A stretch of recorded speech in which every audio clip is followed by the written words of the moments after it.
What, made 9 saves and they hit the woodwork 5 times, but still needed a Gregory Damon's own goal to confirm the 1-0 victory. Seemed to have deserted them for the bulk of that match, but there was so much in attack. A bulk of opportunities that were carved out by Kaizer Chiefs in that evening tie. Many positives from that. But again, as you would have noted last weekend, Kaizer Chiefs had 2 early opportunities to score against Orlando Pirates last weekend, didn't take them, and subsequently lost 3-0. And now, despite the significance of taking your chances, there's another ball in. Keeper calls early. It's too high for Castro to get on the end of. And ultimately disappointing for the Colombian, who swings his head around and raises his eyes to the skies. In fact, the direction of the pass wasn't where he expected it. He expected it a little bit forward, where he can at least run into the ball and jump. And running and Castro are not words that we use often in a sentence together, although we have seen him make some blistering runs. But I don't think I've seen Castro make quite as many runs as his entire career in South Africa, both at Sundowns and Kaizer Chiefs, since Gavin Hunt has joined. He'll be forced to run now. Yeah, he will be forced to run. But he's got a hunger about him. He enjoys playing the game, and he's somebody who genuinely wants to get out onto the pitch and be competitive. Loves scoring, hates losing, and that's the kind of attitude you want and expect from professional players. Frosler does well to win possession back again for Kaizer Chiefs. He's playing a solid rollout in that right flank. Gaining a lot of ground. Unfairly is Castro as he tries to get it to help his team go into the attack. You wouldn't have seen it on your screen, but what happened was Tulani Tlatoa was trying to point to the assistant referee that Castro was stealing an additional few yards as he wanted to take the throw in quickly. Came in over the Pirates' defence, the throw as it was taken quickly, but Castro had stolen more than just a few yards, and subsequently referee said, no, let's go back and have that throw in taken properly, please. Marie Frosler obliged. Parker, you gotta love his game now. He's the go-to man in that middle of the park. Everything, just about everything goes through him. He's dropping to pick up from the defense as he is now, offering himself a bit of space. He picks it up, he's going to distribute and try and move a little bit forward. For me, can he sustain that? I'm telling you, just about everything goes through him. Well, the now 34-year-old Bernard Parker, ball in over the top here. The Castro very well timed by Wade Euster in the end, denies Castro the touch, but so easily could have gone through for Castro. Hunt is calling furiously for players to put themselves into positions to receive. Parker sitting a lot deeper under Hunt. Now Manyama into that danger area. I don't know if that was an attempt to turn and shoot or an attempt to pass. My word, look at the passing accuracy. Pirates under 50% passing accuracy. Down to some pressure from the Chiefs players. You pointed it out earlier when I noted that the Chiefs players are sitting so very high. Oh no, problem here for Frosler. Huge problem for Frosler. The ball's been picked up, Frosler's out and now down on the turf. And he's lost possession unwittingly. He is in pain and down on the far side of the field. The play on is the call. The referee allowing play to just continue as Nyaoza snatches possession away from Billiards, and eventually Dion Hotto will just flick the ball out of play on the near side. Now Pirates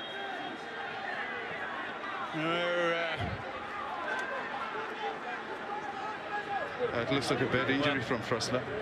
The real concern here is Frosler, because no pressure, kept the ball in play, just watch the left knee. Oh yes. Or maybe just turned. Oh, and as he lands, he's hopping immediately. He's in pain. Yeah. Now this is potentially not only worrying for Frosler for this match and for Gavin Hunt and his technical team, but indeed for Reef Frosler in terms of his opportunity to play for the national team. So with the double injury here, I can tell you that the referee has also called a water break for the players. Still over 30 degrees Celsius in the stadium. And the water break being confirmed. It's an opportunity to rehydrate, but the concern has got to be over Frosler in this knee. And I want to point out that we had something similar midweek with Thembinkosi Lorch for Orlando Pirates, who failed a late fitness test to play today. He's well enough to be able to try to run around, but just couldn't get the movement and the turns that he needed to be able to play in today's tie. This does not look good. David Milner looks to have signaled the physiotherapist that there's going to be a substitution for Frosler. And that tells the story in itself. Oh, just everything turned in that left leg. Now, we spoke about the pitch being watered just before. Is this a result of all the water that they came thereafter? There was just a look back at the call I was saying from David Milner, the physiotherapist, just stuck his arm up to say we're going to need to see a substitution here. And what we're probably going to see is either Ndiantia or Khotsumuleko making their way on. They're both fullbacks. Khotsumuleko would be the because he's right-footed. Being the right-footed player. Yeah. He had a game in midweek for that matter, so he did. He's not too far behind as far as level of fitness. Still suboptimal.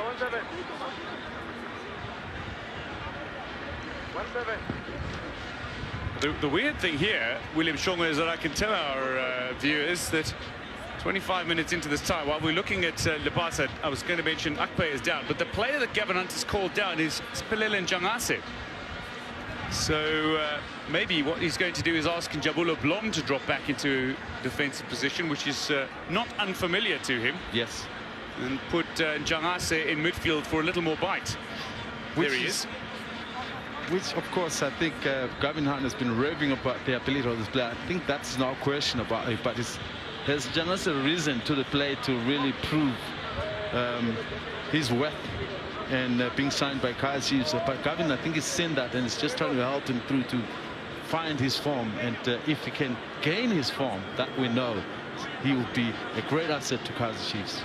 Well, indeed. There is Joseph Zimbauer, a coach who's received several messages in support of he and his family. His son Fabio was involved in a motor vehicle accident. He returned to South Africa yesterday to coach Joseph Zimbauer.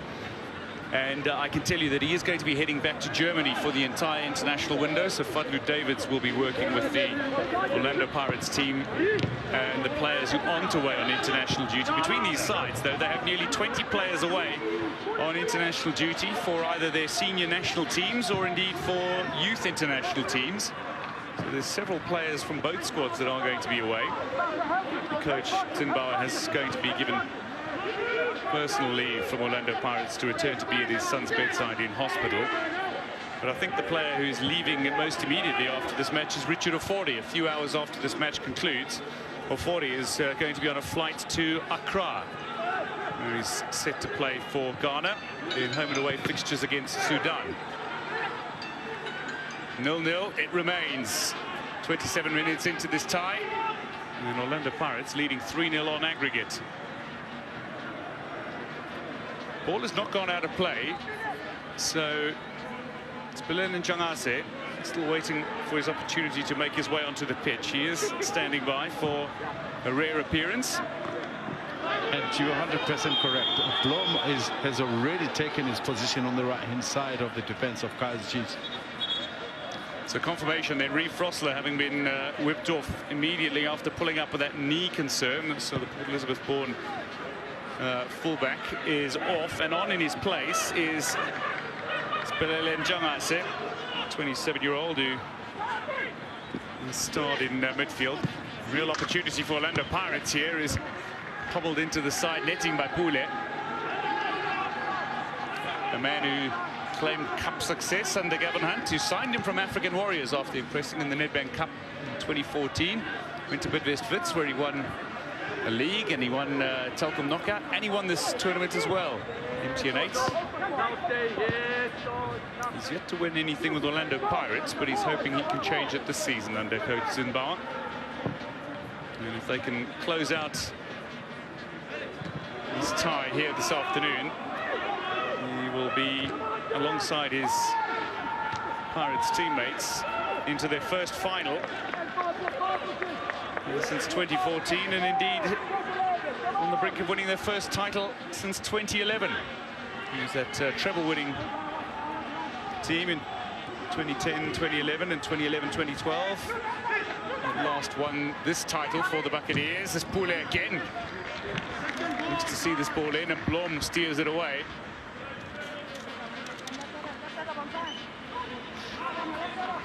I saw a similar setup where Chiefs scored against, where Orlando Pirates scored against Chiefs. The central part of the defense with Cardoso, unaware that Lepasa is just a step or so behind him, and with Sussman a little bit away from where he could have come in and helped should the ball have been crossed. So Dion Hotto finds himself into that corner flag as we hit the half-hour mark in this tie. 120 minutes of football has been played on aggregate. It's Pirates who lead 3-0 on the day, 0-0. And the Pirates will simply be aiming to score 1 goal today, because if they score 1 goal, Kaizer Chiefs would need to score 5. And that would, with less than an hour of football remaining, seem the most improbable of comebacks. Although the last time that Orlando Pirates conceded 4 goals in a game, which is what Chiefs would need from the outset here, the last time they conceded 4 goals in a game was in September 2019. And they were playing Bidvest Wits. And who was the coach of Bidvest Wits last year, last season? Yes, Gavin Hunt.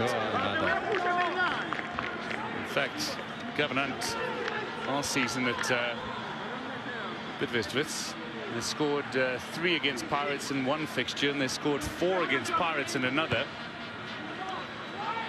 So he's got the ability to put some big scores in against his opponents today. No real pressure from a guy. He tries to head it to the goalkeeper, but misdirects his header completely. Back into the starting lineup today was Willem Katzande. Has been left out of the squad. Gavin Hunt is the kind of coach who does choose players for the kind of tactics that he wants to see from his players. So Katzande has been sacrificed. Akumu has come in, and Parker's playing in a different midfield role today, pulling some strings. Hotto from the corner flag. It's again disappointing from the Namibian international. If you're going to play into the near post, you need players coming from the far side of the goal post, running into the front, and that hasn't happened. So I'm not too sure whether it's something that they worked on in training, or is Hotto assuming that it's going to just happen to fall in place. Well, they need to work on something, certainly coming from the sides. As a ball in, comes across the face of goal, and Akpe knows that it's going wide. Makaringe's effort and decides to leave it, doesn't get a touch on it. Takes the goal kick very quickly as we take a look back at the moment. Here's Makaringe. Akpe knew it was going wide, left it, then took the resulting goal kick very quickly. Just another look at that snapshot from Makaringe. It's a bit of a midfield battle developing out of screen, and it is Kaizer Chiefs who've won possession, taken quickly here. Akumu finding Wanyama. And Sussman. Back to Mato. Again, just to note how many Chiefs players are in Orlando Pirates territory, all but the goalkeeper Akpai. Cardoso and Mato are effectively basing themselves on the halfway line. Here's Parker pulling the strings again. Chip over the top into the danger area. If that Giles read it. Not in it as far as Pule. Blom just earns a little bit of time as he steers the ball away from his fellow under-23 international, Zakele Lepasa. And Mutswari. Bit of a variety from Parker. He's been trying to lob the balls into the area in the hope to get to Castro, but this one they hit with a little bit of force. So referee Kumalo just pointing out to Jürgen Sussman, can't take the throw where you wanted to take the throw in from. Let's go back a few yards and then a few more yards. So Sussman will throw. into that danger area. It's a long enough throw and earns the corner. Wade Houston, alert on this near side. He's the kind of player from a discipline and fitness routine you certainly want in your squad. He's ridiculously disciplined when it comes to elements of nutrition and exercise. Wanyama, delivery in, it's punched away by Ofori. Didn't get quite as much fist on that he wanted, but enough on it to steer it away from any Chiefs players at the back post. A very colourful Ofori, by the way. If you look at his outfit, very bright. Oh, we are seeing it's almost a luminous salmon colour. Not quite orange, not quite pink. There's the Chiefs through Blom, far side. Feeds it in over Pule, and a real opportunity here for Kaizer Chiefs, and Ofori has come and missed it effectively. Well, it's not been laced with any power from Kaizer Chiefs. 10 minutes to go to half-time in this fixture. Ofori is down. This could have been a genuine goal for Kaizer Chiefs here.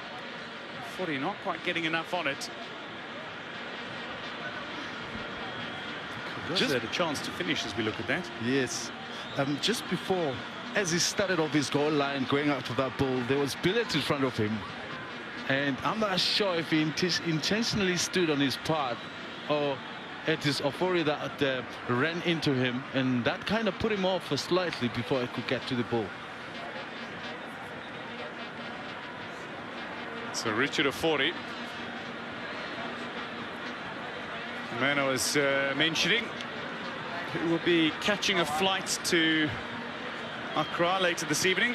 It was him just trying to get the ball away from Akumu. Again, it's twice he's come out and not quite got the full fist on this, but he did get enough to steer it away from Akumu, who also got a bit of a touch on that.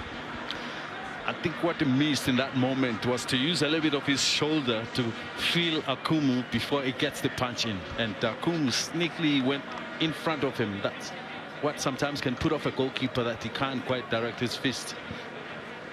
I'll tell you that Wayne Sandilands is just warming up behind the Orlando Pirates technical area. Government, though, right at the very edge of his technical area, feeding instructions to his players. And he'll need to rely on players like Parker and Wanyama. So, Ofori ready to get play back underway. I think we're going to see a good number of minutes added on at half-time, given that both goalkeepers have had some injury concerns, plus a little bit of a break when Frosler had that knee damage.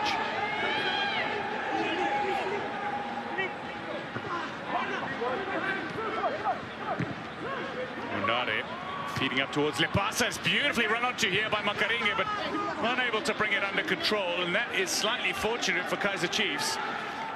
But impressive from Lepasa, who had jumped Matoko at the time to get that flick on. Something very unusual. It's a ball lumped downfield by Akpay, not wasting any time here. He wants to see his side earn a goal or two at least.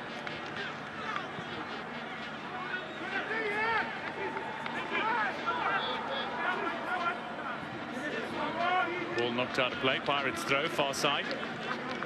Buccaneers remain 3-0 in front on aggregate. This is the 171st Soweto derby. Competitive matches between Kaizer Chiefs and Orlando Pirates. Kaizer Chiefs having won 69, Orlando Pirates victorious in 42, but in recent times it's the Buccaneers who are in front. This is their 22nd meeting in the MTN8. No sides have ever met more than these two in this competition. There's Bernard Parker. He spoke about a quarter of a century of Soweto derby appearances. Bernard Parker is 34 years old. Into appearance 24 in Soweto derbies.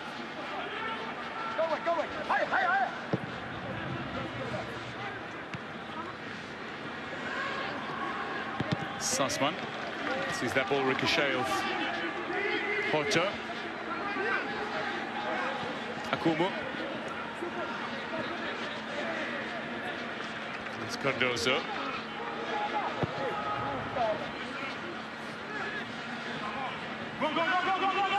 Blom will keep this in. Blom's done brilliantly to chase that ball down and bring it under control. And that's taken a little deflection, which means it is going to be a corner to Kaizer Chiefs. Maela doing enough to steer that ball away from being delivered first time by Blom.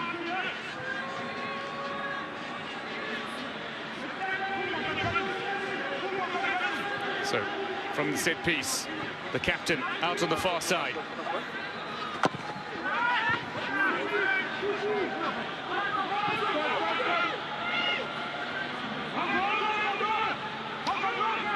Some will argue that it's deliberate from around the Pirates. They seem to be sitting a bit, but others will say it's because Chiefs are actually applying the right kind of pressure. Chiefs having allowed them to play.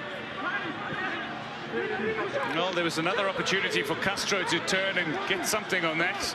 Ultimately not. And Ofori just smothered it.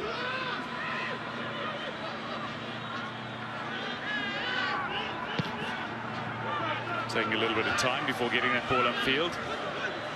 40 minutes down. Otto will just lace that ball. I think he was going for goal there. It's woefully off target.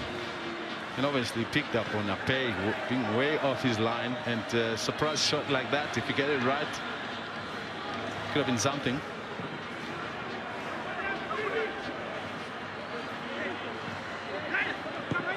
Pule. It's been all over the pitch for Orlando Pirates this afternoon. Pule is back to help out in defence. He's forward on the attack. He's winning balls in midfield. He's passing through the centre. And he's been on the left flank and the right flank. He's really showing some commitment all over the park.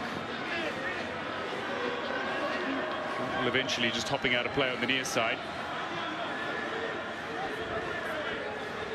Gavin Hunt continually feeding instructions, but the bulk of today's action has not been in the final thirds, William.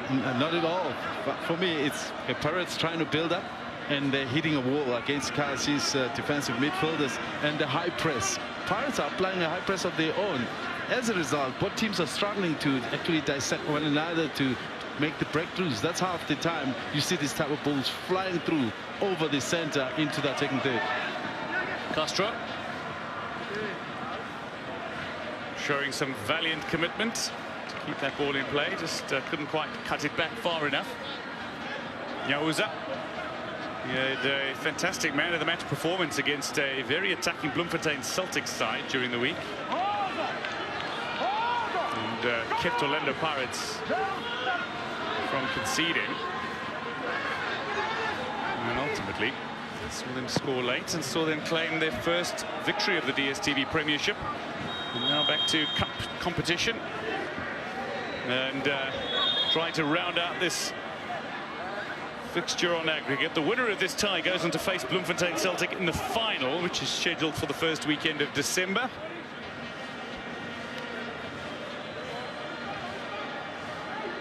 Mator nearly getting caught in a bit of a sandwich between Lepasa and Makarenge. Clash between all three.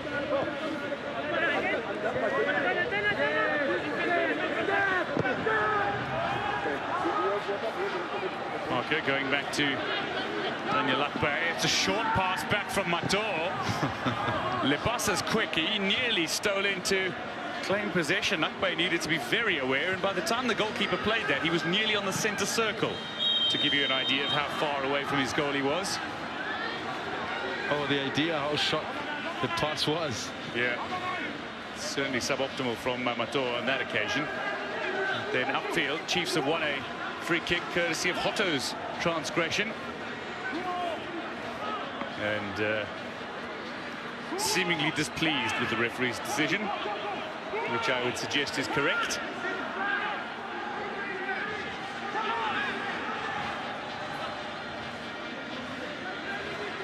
Now, what have they been working on in training? I know Gavin Hunt, it brings quite a lot of varieties in the way that this attacking team can take a set pace. It'll be interesting to see what they can come up with. Parker toward the back post, and it's just a little too long. Cardoso was trying to sneak in at the back post. Some of the taller players were there. Mator through the centre. Cardoso was waiting at the back post. Castro, very competent header in the middle as well. Orlando Pirates, the only team to register goal attempts so far, but neither goalkeeper has been tested, in all fairness.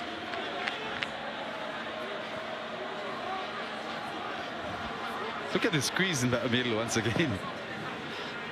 I mean, just about the two ends of the pitch are empty, and there's this cluster of bodies in just one part of the field, congested.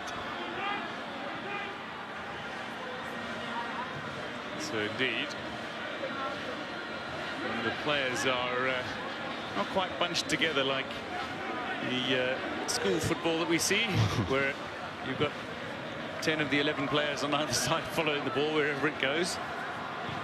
This little clutch of largely 20 players following the ball, but it is very tight. Chiefs and Pirates players on one another.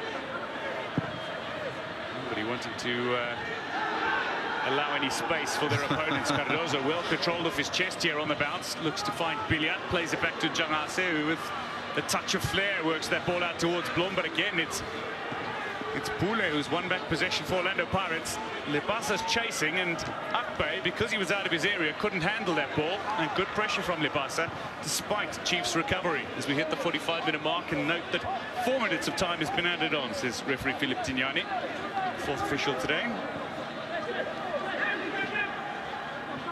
Parker 1-2 with Billiat.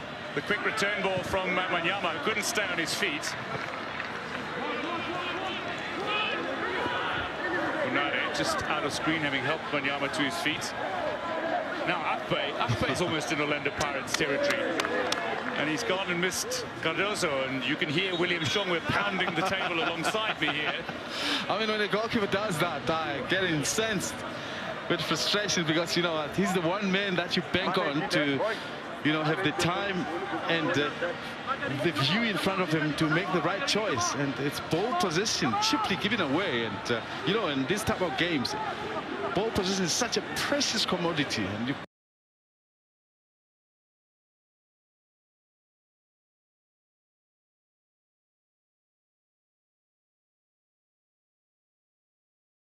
can't afford to give it cheaply that way. Precious commodity indeed. Ball that lobs in over the top here. Yes, Motto will bring it under control.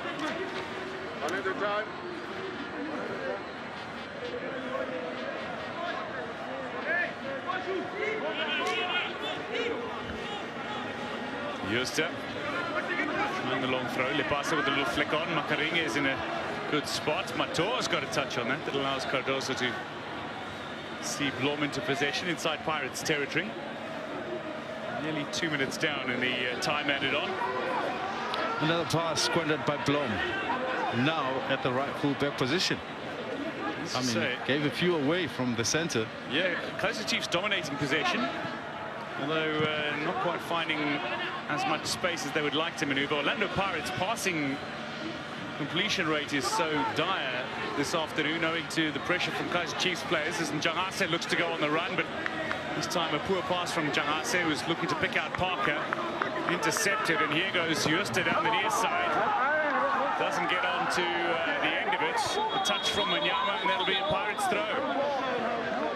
They're going to get Kaiser Chiefs bench obviously up on their feet immediately, because they thought it came from the Pirates player, and the decision has been changed.